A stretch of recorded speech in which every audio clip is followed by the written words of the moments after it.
1 महिनाको लागि भनेर हजुर गरेर लिएर गएको पैसा 1 वर्ष भइसक्यो दिदैन। ओहो पैसा माग्न आउला सुक्को छैन व्यापार सेवार छैन कहाँबाट दिने हो पैसा पनि निचोरे पैसा दिनु पर्छ। पसल रहेछ त यसो साइड लाग्नु पर्यो न आज योसँग जसरी पनि पैसा उठाउनु पर्छ। कहाँ गयो? कहाँ यार ऋण ल्याएर सबैको पैसा दिनु थाल्यो भने त कङ्गाल भइहाल्छ नि यार यो ऋण दिने पनि साइकल हुन्छ कि क्या हो यार हैं असार 2 गते दसैँ हो र असार 2 गते ए जेसी गोस हिँड पैसा उठाउँछ यार।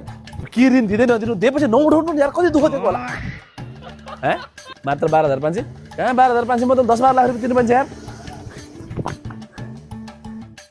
मात्र 12,500 कहाँ 12,500 मात्र हो 10-12 लाख उठाउँछ मेरो छिडिन्छ। तनाव छ यार छुट्ला नि 10-12 वर्ष परे केटी छुट्दा केही भएन मलाई थाहा नभएको कुरा छुट्दा के हुन्छ यार ओइ छुट्टान लेखाएको छ त कहाँ छुट्ला नि छुटिसक्यो हिँड्न। बरु हिँडेर चाइना पुगिन्छ तर ऋण त मर्यो नि तिर्दैन कति हिँडिरहेको एकछिन रोकेर दाहिनेपट्टि हेर त अरे हेरिदेऊ न के केटा हो के छ यार म तैँबाट आउनु लागेको थिएँ तिमीले टाँसे हो यो होइन अनि दाहिनेपट्टि हेर लेखाएको छ त यार अनि हामी दाहिनेपट्टि छौँ त।